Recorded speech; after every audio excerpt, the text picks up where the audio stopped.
Bonjour tout le monde. Nous voici rendus à la 12e entrevue déjà. Écoutez, je vais commencer par le petit document que je vous ai fait parvenir, parce qu'il y a quelque chose d'important là-dedans, c'est de Bouddha. Tant que les racines du conditionnement subsistent dans l'inconscient, il ne peut y avoir de bonheur réel et durable, ni de libération.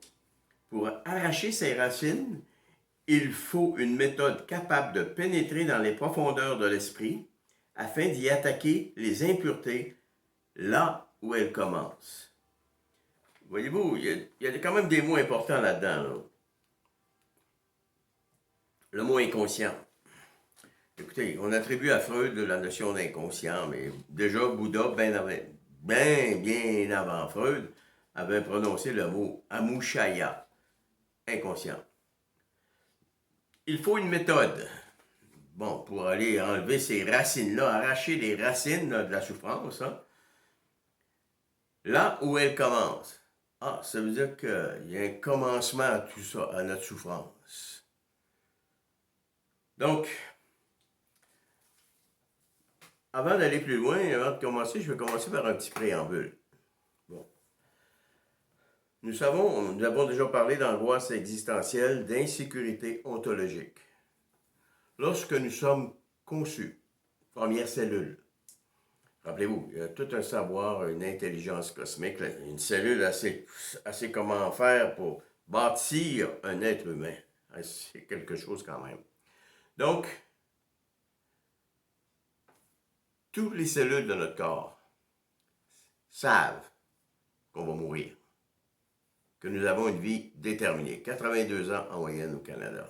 C'est inscrit. L'humain est le mammifère le plus dépendant de toute la création. Vulnérabilité, dépendance absolue, qui n'a pas de comparaison possible. Donc, l'angoisse existentielle, c'est l'angoisse de mort. Si vous êtes laissé 24 heures hein, dans un lit sans qu'on s'occupe de vous, il y a des bonnes chances qu'on vous retrouve mort d'inanition. Donc, la vie commence comme ça. Angoisse existentielle.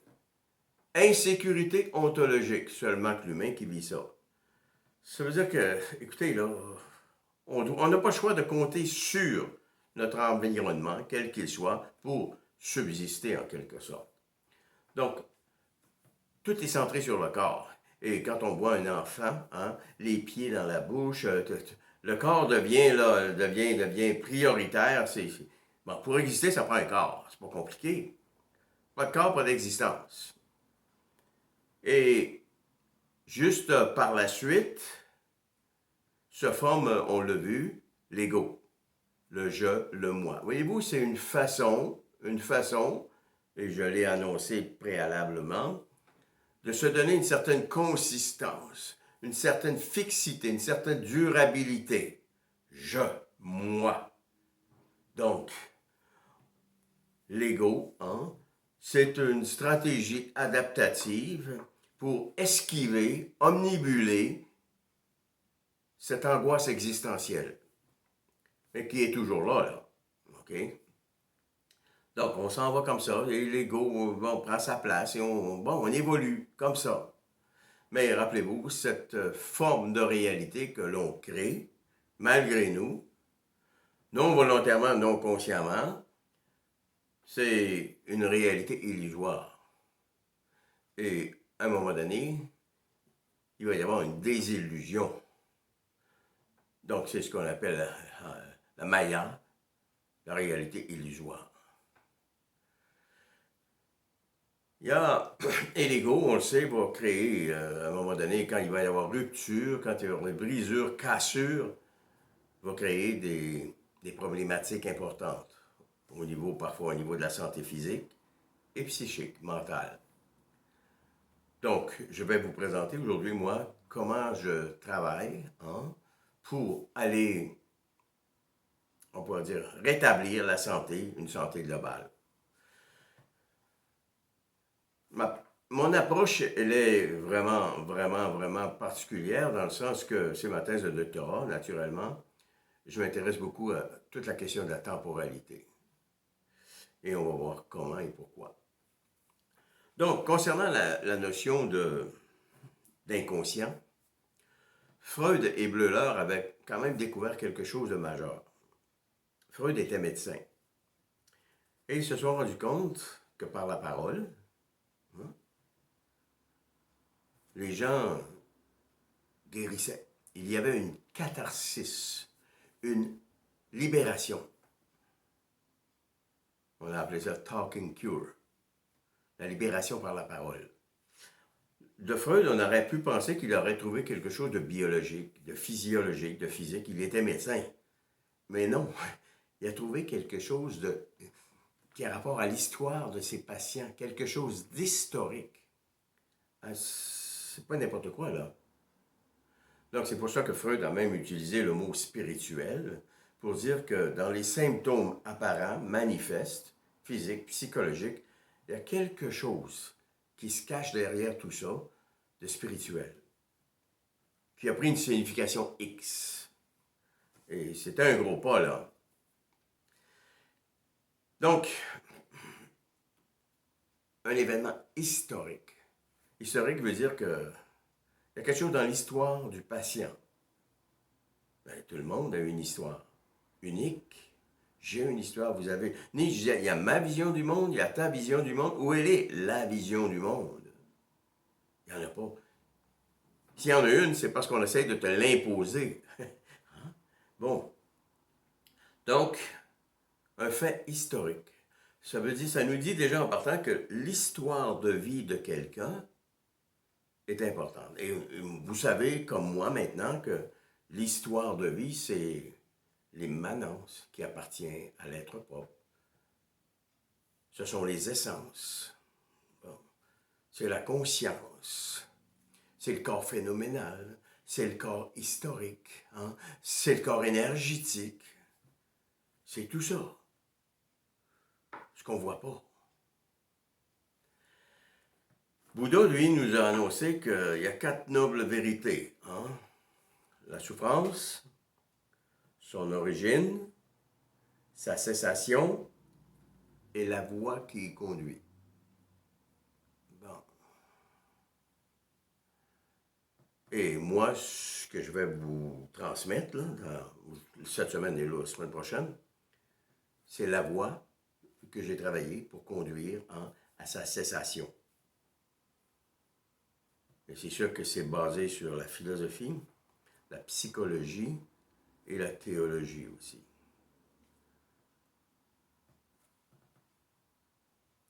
La souffrance est rendue possible dans nos vies. Tout le monde va y copier à un moment donné.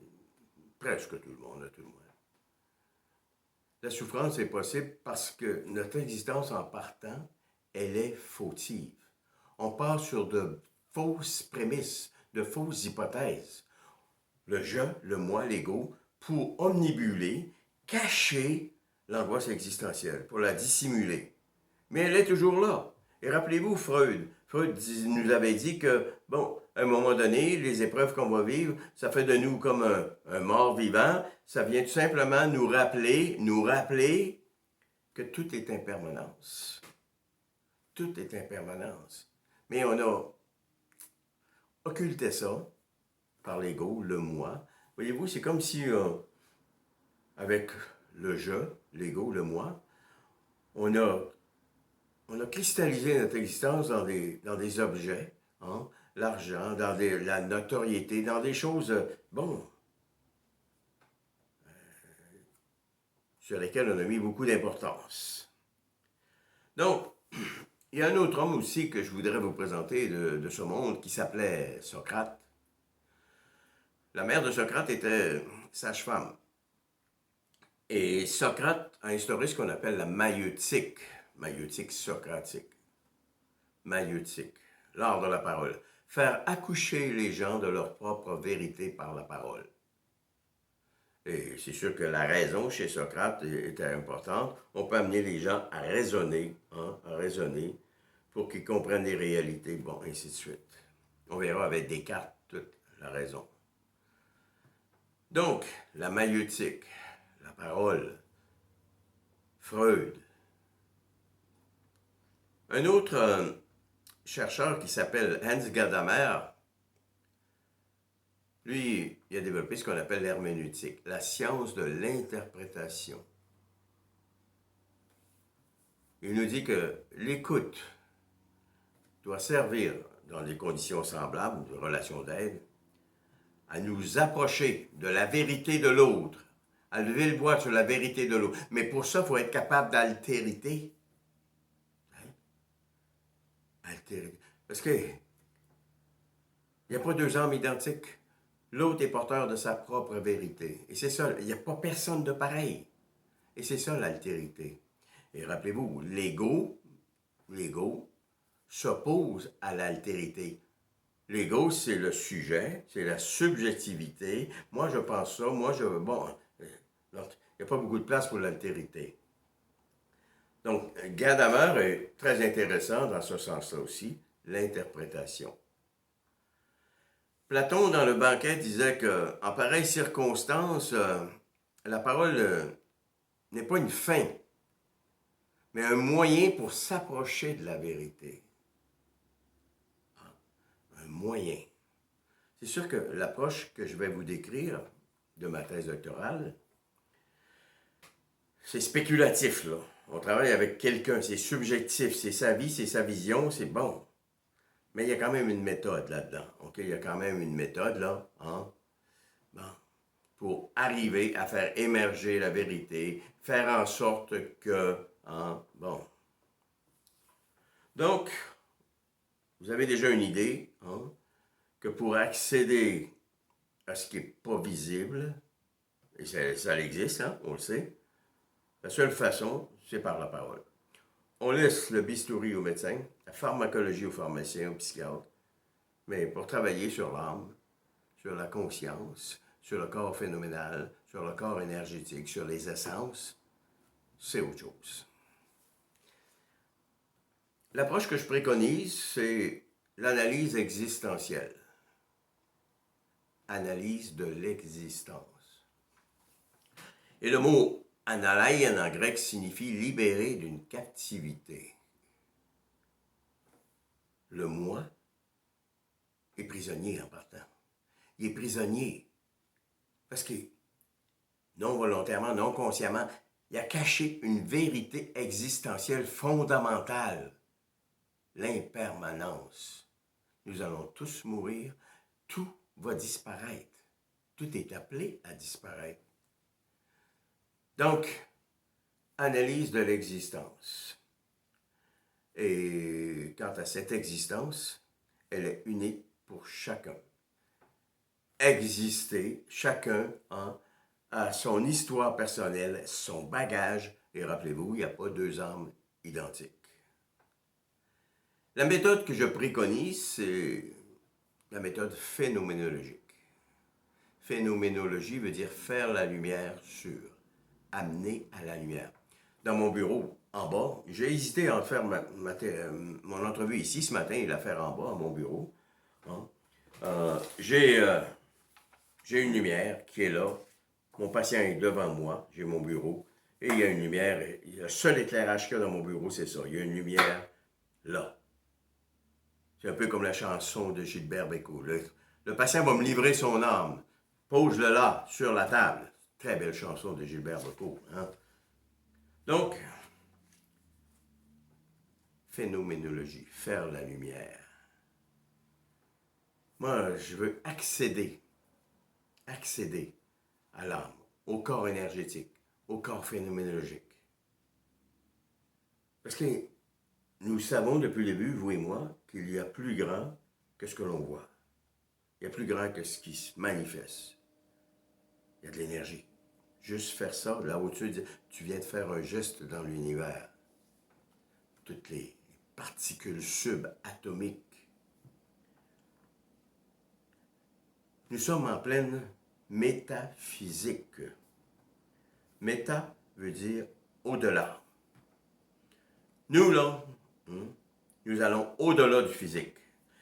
Quelqu'un m'arrive dans mon bureau, que ce soit pour un cancer, psoriasis, bon, des problèmes cardiaques, peu importe. On va aller au-delà de ça. On va aller au-delà de ça. Parce qu'il y a quelque chose il y a quelque chose derrière le symptôme.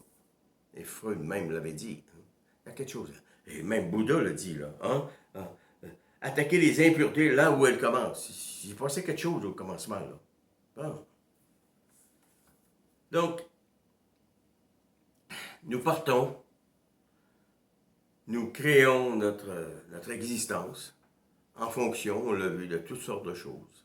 Jusqu'au jour où, on l'a vu avec l'épreuve des dernières semaines, il y a une cassure, il y a une brisure dans la fluidité de cette existence. Ça ne coule plus. Mon approche est globale. Même, j'aime mieux le mot intégratif. Donc, une approche intégrative. Pourquoi? Parce que je m'intéresse au physique. Quand quelqu'un vient me voir, je ne néglige pas la maladie en cause. Absolument pas. Mais ce n'est pas la priorité pour moi. La priorité, c'est qu'est-ce qu'il y a en arrière de tout ça qui fait que quelqu'un a développé un cancer de... Donc, c'est une approche intégrative parce qu'elle est physique, psychologique. Moi, je vais voir comment les gens, hein, les émotions, tout ce qu'ils ont de ressentiment, hein, bon, de représentation, bon, de répulsion, d'attirance. Et elle est spirituelle, d'abord et avant tout, parce que au départ, tout ce qu'il y a là, pour moi, c'est parce qu'il y a quelque chose qui est parti, qui est fautif en partant. Il y a quelque chose qui est fautif. Le fait de cacher, hein, que tout est impermanence, l'angoisse existentielle. Je vais préciser ici, je tiens à préciser quelque chose quand même ici par rapport. Vous savez, on va faire une différence, je pense que je l'ai déjà fait, mais ici c'est très important. Angoisse existentielle, crainte et peur. La peur se fixe sur un objet. Vous avez peur des souris, vous n'irez pas dans un chalet en fin de semaine si vous savez qu'il peut y avoir des souris, dormir avec des souris. La crainte, l'inquiétude, supposons qu'on est au mois de novembre et vous restez à Montréal, votre fille reste à Chicoutimi, elle vient vous voir, elle a toute une belle petite Hyundai flambant neuve, et là, elle n'a pas mis ses pneus d'hiver encore, elle vous texte, papa, je pars, je vais être là dans 2 heures. Là, ça fait 2h15, ça fait 2h30, ça fait 3 heures, ça fait 3h30, elle n'est pas arrivée encore. Vous êtes vraiment inquiet. Elle arrive dans l'entrée, les lumières, dès que les lumières de son automobile arrivent dans l'entrée, oh, quel soulagement. Ah, je t'ai arrêté sur un ami avant de partir, j'ai oublié de vous texter. Bon, mais toi, tu t'inquiètes pendant 2 heures de temps, presque à en mourir. Donc, voyez-vous, il y a un rapport dans le temps avec l'inquiétude. L'angoisse, elle nous envahit. L'angoisse, c'est le rien et le nulle part. C'est pour ça qu'on dit avoir une bouffée d'angoisse, être angoissé. On est comme pris à gauche, là, OK? Pas d'objet, il n'y a rien, l'angoisse. Ça, c'est l'angoisse existentielle, l'angoisse de mort.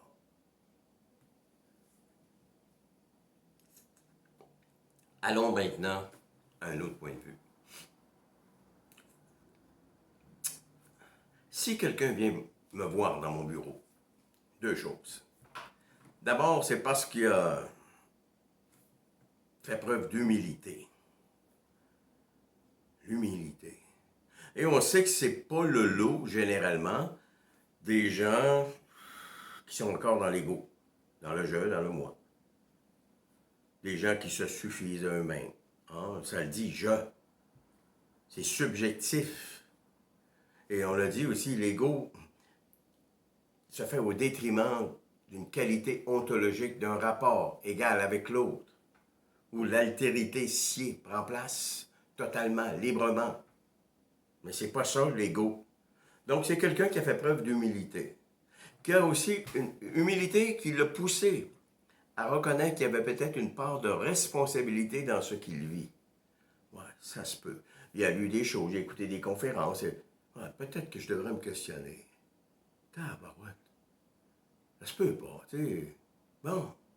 En fait, pour la première fois, il s'intéresse au pourquoi. Pourquoi ça m'arrive? Alors qu'on sait très bien, les gens qui vivent des épreuves, ils ne s'intéressent pas au pourquoi. Ils ne s'intéressent pas au pourquoi. C'est jamais de leur faute, c'est pas ça. Bon, ils s'intéressent au comment. Comment je vais faire pour m'en sortir? Et là, ils vont aller vers les services qui s'intéressent au comment. Toute notre médecine, les gens qui sont spécialistes en art-thérapie, en pharmacologie, comment s'en sortir, comment guérir, comment ne pas récidiver, ainsi de suite. Le pourquoi, pas beaucoup. Mais là, vous avez quelqu'un qui, par humilité, sent qu'il a une certaine responsabilité. Donc, voyez-vous, déjà, on peut qualifier mon approche de, non pas interventionniste, mais anticipative. Anticipative, pourquoi? C'est parce que là, j'ai quelqu'un qui veut s'en sortir. Oui, c'est quelqu'un qui a une connaissance rationnelle, c'est sûr. On n'est pas devant un cas de déficience intellectuelle ni de psychose. C'est deux autres problématiques. On ne les banalise pas, mais c'est deux autres problématiques. C'est quelqu'un qui a des problèmes existentiels ciblés. Rappelez-vous la névrose, constriction dans un certain domaine. Physique, sociétal, parental, bon, ainsi de suite. Une approche anticipative. Quelqu'un qui veut. Et Gabriel Marcel disait il n'y a pas de sens à vouloir faire de la lumière dans une pièce déjà éclairée. Si quelqu'un est propre, perdez pas votre temps, touchez pas à ça. Les fleurs ne poussent pas plus vite en tirant dessus. Plus facile de faire passer un chameau par le chat d'une aiguille que de transmettre la bonne parole à quelqu'un qui n'est pas prêt. Vous perdez votre temps. Consacrez votre temps à des gens qui sont prêts. Donc, une approche anticipative. Moi, je crois que cette personne, parce qu'elle est là, elle a besoin d'aide. Et en ces cas-là, je vous le dis, là, il se passe des choses, on va le voir, c'est fantastique. Donc, il ne faut pas oublier aussi que les remèdes aux maux, à la guérison, sont en nous. Les remèdes préexistent aux maux, OK? En quelque sorte, on s'est comme rendu malade. Non volontairement, non consciemment. Et là, rappelez-vous, on élimine les causes, là, si vous étiez à Tchernobyl ou à Bhopal en Inde avec les accidents chimiques ou nucléaires, bon, ça se peut que vous ayez un cancer. On ne parle pas de ça. OK? Avant de terminer, un dernier mot. L'ego, c'est, on l'a dit, ça n'existe pas. C'est un être possible. S'il n'existe pas, il n'est pas nécessaire. Il n'existe pas. Ça n'a pas d'existence. Des structures mentales. OK? Donc, si on peut mettre fin à ça, ben, on peut changer le futur. On peut changer le futur. Ce qui veut dire que la guérison est possible. Il n'y a rien.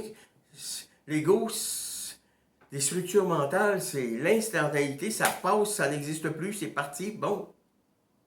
Qu'est-ce qui nous empêche de vivre autrement? Je vais terminer avec un petit exemple. Il y a quelques années, j'étais allé donner une conférence à Trinidad, dans les Caraïbes. Une conférence à l'université, à la télévision, sur le cancer du sein, naturellement. Et bon, dans une petite église baptiste, je crois. Il faisait tellement chaud. Tellement, je vais vous conter une anecdote. Et j'avais un carrousel dans le temps, on n'avait pas de PowerPoint, et j'avais 82 diapos. Et juste avant de commencer, c'était en anglais la conférence, le carrousel a tombé par terre et toutes les diapositives se sont mêlées. Il y avait quelqu'un qui m'aidait, une aidante, elle a tout reposé ça, mais c'était pas, on met la première et c'était pas la bonne, c'était tout mêlé. Depuis ce temps-là, après ça, après coup, j'avais toujours un backup, c'est-à-dire un double. J'ai appris. Et là, l'autre où j'étais a dit, M. Potvin a dit, samedi et dimanche, il y a un guérisseur qui vient au parc Savannah. Il s'appelait Benny Hinn, un Américain. A dit, on va aller voir ça, j'aimerais ça que vous veniez avec moi. Je vais là, 50 000 personnes. Et il y avait du monde.